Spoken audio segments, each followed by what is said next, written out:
everyone म चाहिँ 4 महिनापछि घर आएको यस्तो राम्रो हरियाली भएको रहेछ बाहिरतिर अनि मैले बाहिर आएको त ड्र्यागन फ्रुटहरु फलिरहेको रहेछ म जाँदा चाहिँ त्यस्तो फलेको थिएन थोरै मात्र थियो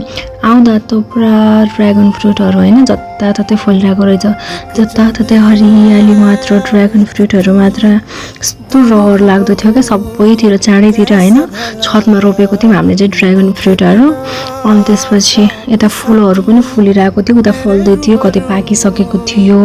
हैन यता पछाडीतिर चाहिँ छुट्टै रोप्नु भएको रहेछ फेरि त्यो हाँगा काटेर के यस्तो राम्रो हरियाली थियो पानी परेर भर्खर फाटेको बेला भएको हुन्छ नि हो त्यस्तै मौसम थियो के अब फेरि जाने बेला भयो हैन म चाहिँ सो त्यही भएर चाहिँ मैले आफ्नो लागि एउटा ड्र्यागन फ्रुट टिपेर काटे हैन यस्तो राम्रो थियो भित्रबाट pink colour and my favourite हो यस्तो मिठो थियो आफ्नो बारीमा फलेको I like it so much guys bye bye